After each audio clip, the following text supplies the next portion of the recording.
കോളേജിൽ നിന്നായിട്ട് ഇങ്ങോട്ട് വിളിച്ച് പറഞ്ഞിട്ടില്ലേ മകന് ഇങ്ങനെ ഒരു സംഭവം ഉണ്ടായി, അല്ലെങ്കിൽ അങ്ങോട്ട് വരണം. ഓക്കെ, തൂങ്ങി മരിച്ചതാണെങ്കിലോ കൊലപാതകമാണെങ്കിലോ എന്താണെങ്കിലും അവരിങ്ങോട്ട് വിളിച്ച് പറയണ്ട. ഡീനിന് അതിൻ്റെയൊക്കെ ഉത്തരവാദിത്വമുണ്ട്. അവരെ നമ്മൾ അറിയിക്കേണ്ടത്.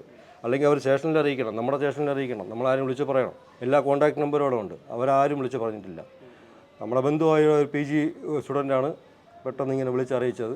18-ാം തീയതി രാത്രി നമ്മളോട് തിരിക്കുന്നു. രാവിലെ അവിടെ 19-ാം തീയതി രാവിലെ അവിടെ എത്തി ഡീനിനെ കാണണമെന്ന് ഈ കുട്ടി പറഞ്ഞിരുന്നു. നമ്മൾ അങ്ങനെ ഡീനിനെ കാണാൻ നമ്മളെല്ലാവരും കൂടെ പോയപ്പോൾ കുറച്ച് അധ്യാപകരും ഉണ്ടായിരുന്നു. പക്ഷേ ഡീനും ഒരു കാര്യം പോലെ സാധാരണ രീതിയിലൊരു ആത്മഹത്യയാണ് എന്നുള്ള രീതിയിൽ ഞങ്ങൾ വരുന്നുണ്ട്, ഇതിനെക്കുറിച്ച് തിരക്കി സാർ എന്താണ് കാര്യം, എങ്ങനെ ഇത് അവൻ ചെയ്യില്ല, അവൻ ചെയ്യാനുള്ള അതൊന്നും എനിക്കറിയില്ല, നിങ്ങൾ അതൊക്കെ തിരക്കേണ്ടത് പോലീസിൻ്റെ അടുത്താണ്.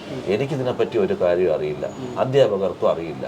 ഇത് നിങ്ങൾക്ക് ആ കുട്ടി എന്തെങ്കിലും ആവശ്യമുണ്ടെങ്കിൽ ഞാൻ പറയും ആ റൂമൊന്ന് കാണണം, അല്ലെങ്കിൽ കുട്ടികളോട് സംസാരിക്കണം, അതിനൊന്നും എനിക്ക് അധികാരമില്ല, നിങ്ങൾ പോലീസുമായിട്ട് സംസാരിക്കുക, ഇതാണ് പറയുന്നത്.